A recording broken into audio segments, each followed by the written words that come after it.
Good morning. Welcome to the Divine Fellowship. I'm Pastor Phil, and we are the only church in the world that plays Doobie Brothers to start services. And we will probably remain that way too. Hey, if anybody's interested in learning a bit more about breaching Bateman Island, for the salmon and everything, they're doing a public meeting at the Richland Library tomorrow night at 7 o'clock. If that's of interest to you, which it probably should be, at least people be informed. It's always a good thing for political stuff. And the phrase, "it ain't over till the fat lady sings," is derived from an earlier version such as, "the opera isn't over until the fat lady sings," and "church ain't over until the fat lady sings." Dan Cook, a sportscaster in San Antonio, Texas, is credited with popularizing the current version in 1978. When he said on a national television during the NBA playoffs after the San Antonio Spurs went down 3-1 against the Washington Bullets. Fascinating. Or maybe not, but I still had to say it. Early Norse carpenters had few tools and no building materials other than wood, stone, and straw. Consequently, they were forced to build houses as simply as possible. There were no iron door hinges. Usually, door hinges were made of leather thongs. Since doors had to be closed in cold weather, some form of ventilation had to be provided. This was usually done by leaving a hole or an eye in the door. Through it, smoke and foul air could escape. Because the wind frequently whistled through it, the air hole was called vinderauga, meaning wind eye. English builders borrowed the Norse term, modified it to window, and developed new techniques by which the eye that once emitted the wind now holds it out. So, interesting, huh?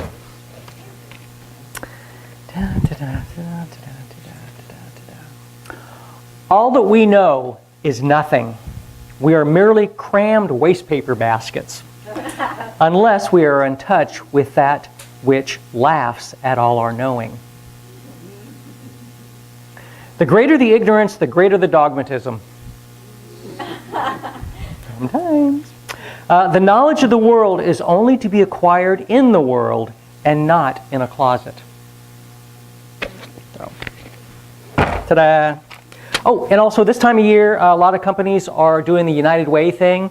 I know some places out in the area are, and a lot of businesses. So if your company does that and you'd like to give something to the United Way, we'd love for you to kind of write in the Divine Fellowship, because we do get a check from them, I think, 3 times a year? Where's Nancy?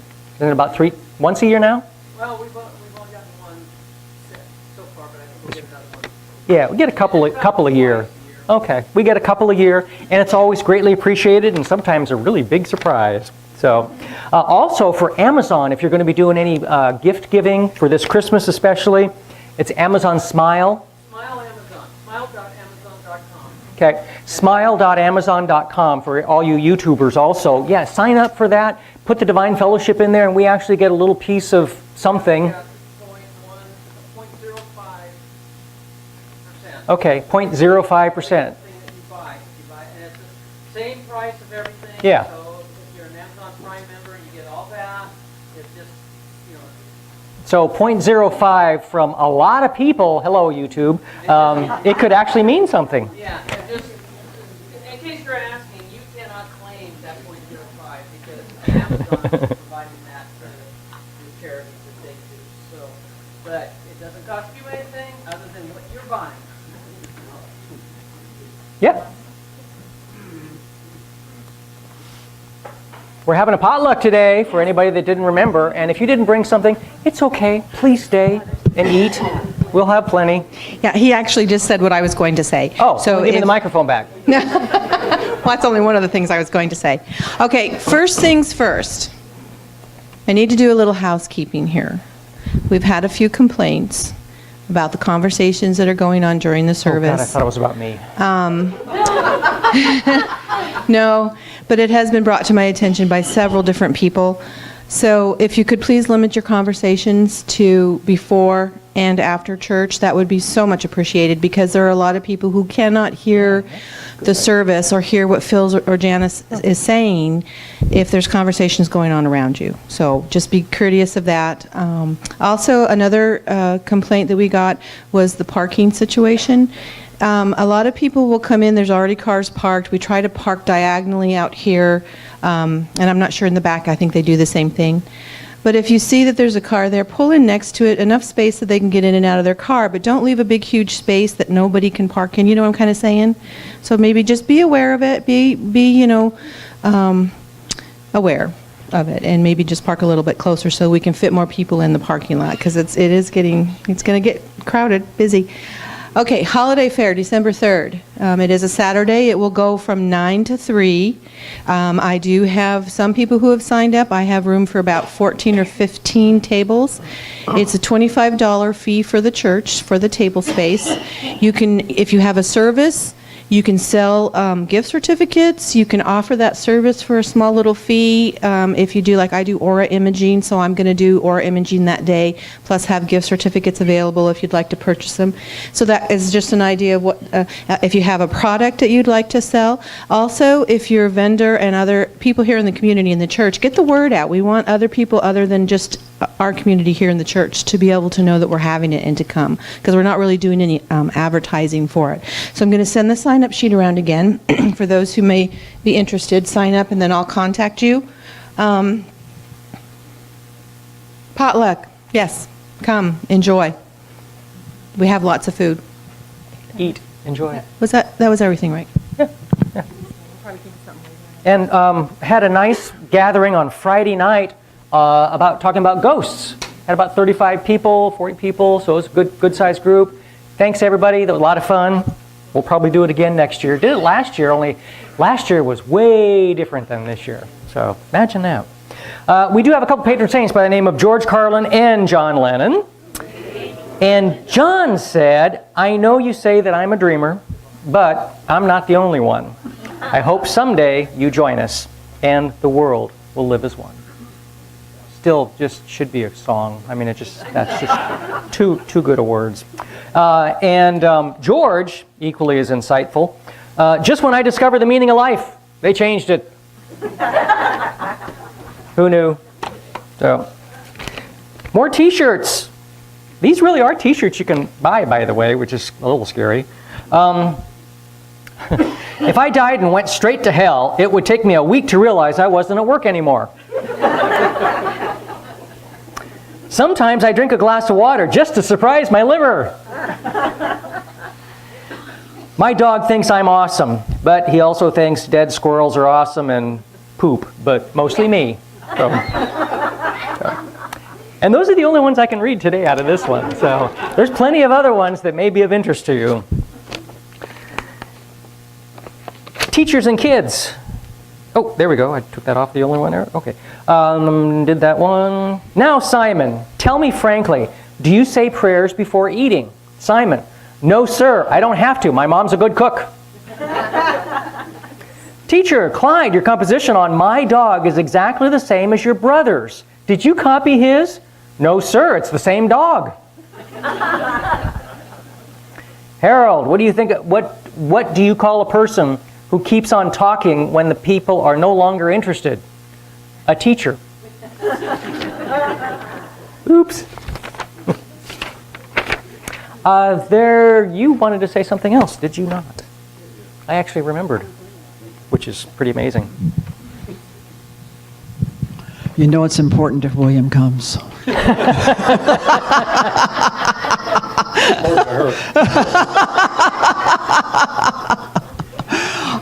We're launching a new segment for Interchange on Wednesday nights. For years we've done work of others and helped to pass along the tools that are offered by Michael Rice or Brene Brown, Byron Katie, Eckhart Tolle, and we've enjoyed it. It's been wonderful. And Janice has said, y'all get your act together for you. What is it that you want to offer after going through this all these years? And we've been doing this for many years. So here we are. Ta-da! And it starts this Wednesday night, and I've named it, well, Spirit actually, Life as Story. Is that really me? Okay. I'm going to do a little test here, just a little quiz. I want you to think about some things and see, and then we're going to look at it a little bit. Think about a red X. Close your eyes and see a red X. Think about that. A white picket fence. A farmyard. A cow. The moon. Now I want you to let go of all of that. Is that a problem? To let go of all of that? It's like, no, gone. You don't have any attachment, right? Unless that farmyard happened to be, oh, that was when I was a kid at Grandma's house and that bull chased me across the, We have a story about that, okay? If you don't have a story about it, gone. You can say, no, I'm not going to think about that. I have other more important things that are helpful for me. So we're going to go on a journey to discover who we are, because we're not the stories. And we'll let go of the descriptions, the comparisons, and the judgments. It's going to be a pencil to the paper, do the work kind of group. Not a sit there, listen to it. Oh, isn't that interesting? And go back out and think our stories that are causing us suffering. That's how we know that our stories are affecting our lives. That story comes up. How do you feel when that story comes up? We are hardwired for connection, so that's really hard to be secretive about how these stories affect us and try to do it on our own. Can't do it on our own. We are connected, and we're hardwired for that because you're not alone. So William and I are going to be there learning right along with you and sharing with you what we have learned and what has changed our lives and our relationship. And I'm going to hand him the microphone and hope that he has something brilliant like he always does. Just that.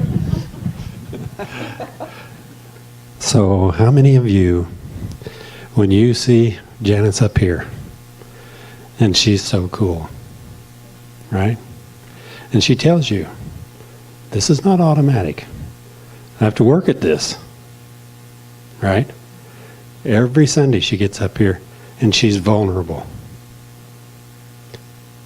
How many of you think of what she does as weakness?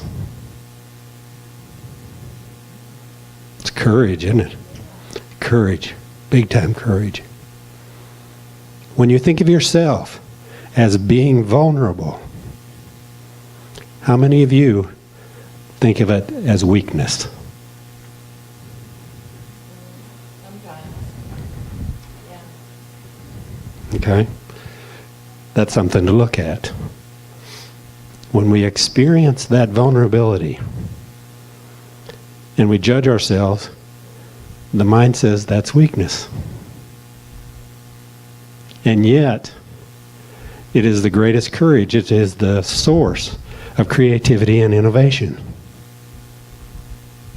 So those are just some of the things that we'll play with within ourselves.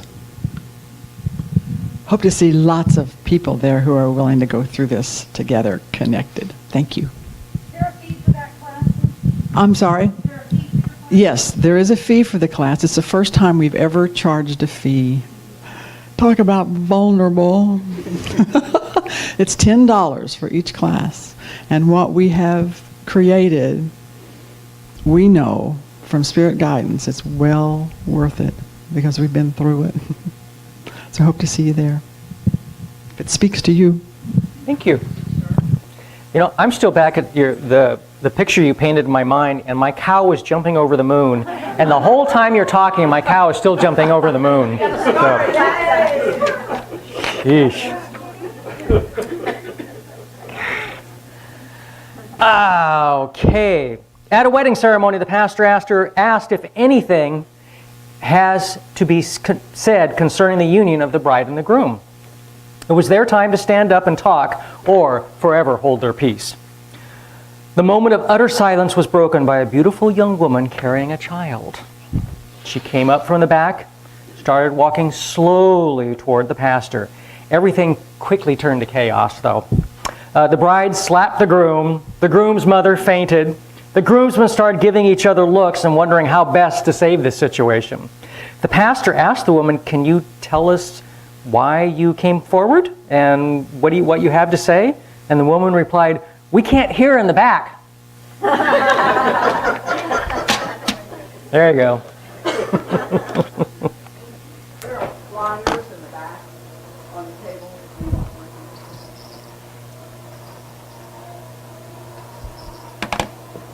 All right. We're going to sing one of my favorite songs, but it's one of my favorite songs because I honestly, whenever I hear it, I always think of you all. And it's what I truly believe and hope for your best.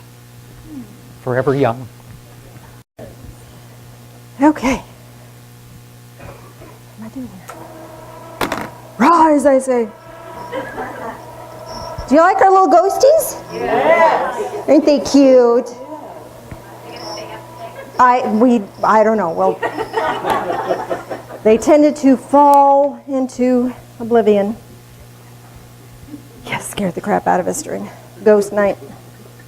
I'm gonna move that up just a tad. I'm rearranging furniture, sorry. I apologize, but I'm not sorry about that. So, I want to chat with you today. You're not going to want to hear it.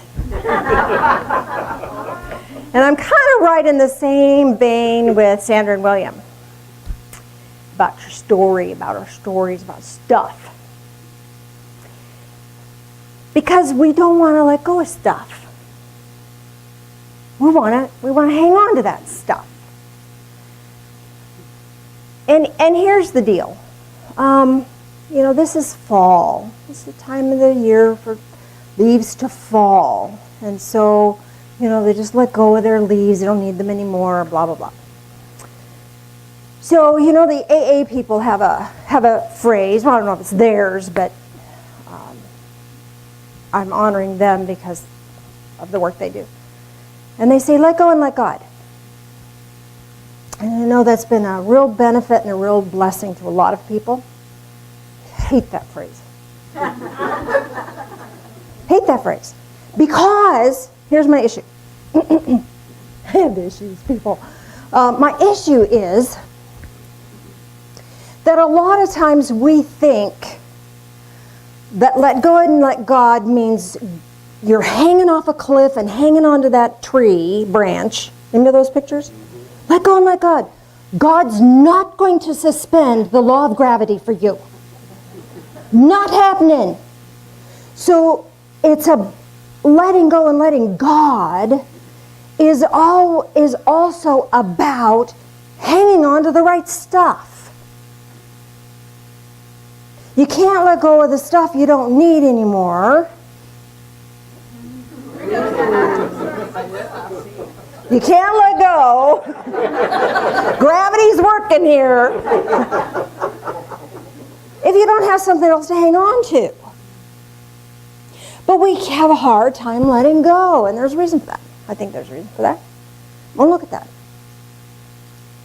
Years ago, I watched a TV show called Cagney and Lacey. I'm really old, so, maybe some of you remember that. I didn't like the lady who snarled all the time, so I didn't watch very many of that, but I don't remember which one it was. But I watched one episode, and the one episode I watched was profound for me. Profound. Here was this lady, and she had some reason gotten dragged up as a hostage onto a skyscraper that was being built. Anybody remember this one? What a story that is. Oh my gosh. And so she was out on a ledge, and of course the guy was using this as a weapon against other people to get him to do what he wanted. I don't remember the whole story. And she was clinging to this girder with her life. Rightfully so. Was she safe? For the moment, maybe. But that wasn't going to, she couldn't have held on forever there. But we hang on to stuff. Hang on to shit. We just hang on to stuff because it's there and we're used to it, whether it's alcohol or television or video games or what. We hang on to stupid stuff. We do. Worry, yeah. Hoarding, worry. I mean, there's all kinds of stuff we can hang on to. And the rest of the story is her husband, who had some sort of an injury or something. He was not supposed to be on a skyscraper. Used to work them. Wasn't supposed to be on skyscrapers anymore. I don't know if he had an infection or whatever. It's the damaged his balance, whatever. He went up. And he had to hang on to one girder and reach out for her. She had to let go because she couldn't reach him and hang on to the girder at the same time. She had to let go of what she was clinging to save her life. And you know, here's the deal. If you're clinging to something to save your life, cut yourself some slack. Okay? But if somebody's reaching out their hand and you have something else you can reach for, let it go. You don't need that anymore. And so she just took her forever. She was just trembling and weak, and she knew she couldn't hang on much longer. It was cold, bitter cold, cold wind. And she had to let go. He scooched out as far as he could to keep himself secure and reach for her. She had to let go, get a hold of his hand, and then he could pull her to him and get her safe and get her down. That's letting go and letting God. Sometimes letting go and letting God means reaching out for other people, like you were just talking about. Sometimes letting go and letting God means reaching out for something new or better that will serve you better. So let's look at this symbolism of the tree. Trees are losing their leaves. Funny thing, the newspaper today has this wonderful little article of science behind why leaves change color in autumn and why they lose their leaves. Get this. This was for us today. This was for us, so pay attention. Leaf drop occurs because the shorter, cooler days also prompt a layer of cells called abscission layer, A-B-S-C-I-S-S-I-O-N, abscission layer, to form where the leaf is attached to the twig. This layer of cells blocks the flow of water and nutrients in and out of the leaf. And if it's not nourished, it no longer can change the chlorophyll from the sun and change, so then it just kind of lets go. If we block our attention from going to the pain every single time and letting the pain define us, if we can create an energetic barrier, it'll go away. So the letting go is not so much letting go as it is stop feeding that crap. Oh, that wound, that happened when I was 12. You're 50. You can let it go. Maybe it was a defining moment, but it doesn't have to define you. It's not who you are. You are love and you are light, and that's it. Hang on to that. Yes. Let that other crap go. You don't need that stuff anymore. And I'm sorry I'm getting fired up. I'm not sorry. I just see it all the time. People get all frustrated. And they'll text me or call me and say, oh, Janice, rescue me. Okay? And I gently, as lovingly as I can, remind them what's important. And what's important is who you are, not what you've been through. Amen. And what you've been through makes you who you are. Can I have an amen? Amen. All right, let's go. If I'm fired up, you get fired up. Here's the deal. Romans chapter 12, verse 9. Let love be without hypocrisy. Love, that's what you are. Just be the love that you are. That's it. Abhor what is evil and cling to what is good. That evil thing happened. Turn your back on that crap. Don't look at that anymore. Now you got to look at it to say, oh, I don't want that. That's not who I am. You got to look at it. Got to process it out, right? And as you're processing it, you're building this layer of barrier, and you're not feeding it anymore. You're looking at it for what it really is, and you're putting a barrier here saying, you are not me. I am love, I am light, and that's who I am. Make sense? 1 Thessalonians chapter 5, verse 15. See that no one repays another with evil for evil, but always seek for that which is good for one another and for all men. Phil was pulling into a parking place, screwed it up. Never screws up, but he did last night. Backed out. As he was backing out, honk, honk, honk, honk, honk, honk, honk. Somebody had to get past him. Straighten out his parking. Give the man a break. Cut people some slack. Why are we so mad? We don't have to be mad. Oh, look, he's parking neatly. Yay, Phil. Why do we have to be so mean to one another? Look at the political campaigns. Let's stop with the meanness. Abhorring what is evil, as it said in the other verse, is resisting that darkness and exchanging not evil for evil, but good for evil. Somebody does you bad, you bless them on their way. You don't have to live with that. You don't have to be that. That's not who you are. Rejoice always. Ha, look, they're having a fit. I get to be okay with that. Pray without ceasing. Bless them on their way. Bless them on their way. And in everything, give thanks. Don't quench the spirit. So here's the deal. We all got stuff. Not anybody in this room has made it to this point in your life unscathed. You've had hurt, you've had damage, you've had wounds. What are you going to do about it? I want you to think about the trees. Think about them. Have you ever seen a tree that's gnarled and yet it's huge and it's ancient, it's been here a while? They're majestic. They're not damaged. They're not wounded. They're not ugly. They're majestic. And we admire them and honor them and appreciate that. Do we not? You're no less than that. You're majestic in your life. You got here for a reason. You're here for a purpose. Oh no, my purpose is. Who cares? God does. Suit up, show up. It'll show up. You know? Maybe you're doing it and you don't know it. Maybe going to the grocery store every week and seeing people who are kind of not in a happy place and you smile at them. Maybe that's your purpose.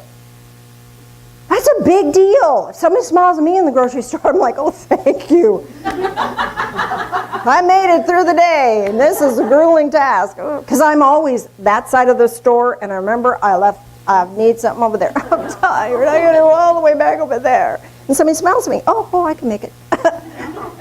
A smile is a powerful thing. Phil and I knew this lady, and she had just retired from work. She was working at the church. She was a church secretary. Very cute. And she had just retired, and she said, here I am, I've retired, and I don't know what my purpose is. Phil and I laughed out loud.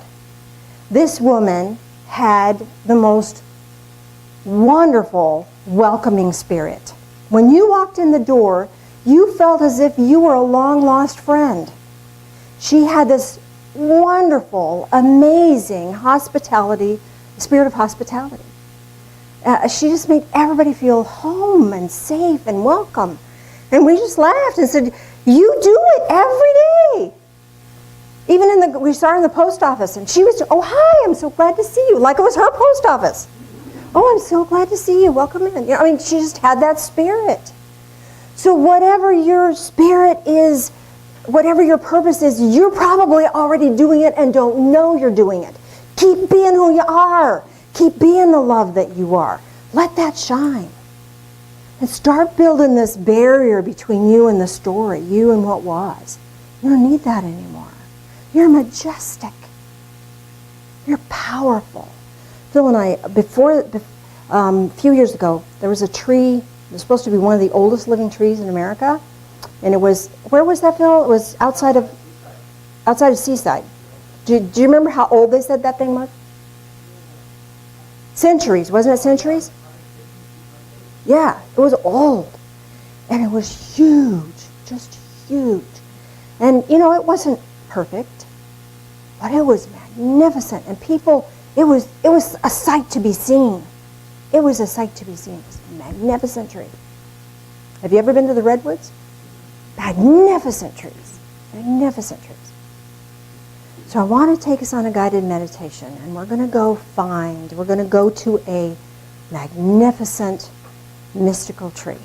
All right? And it will help heal. This will give you a healing if you're open and ready for that. So let's take a deep breath in.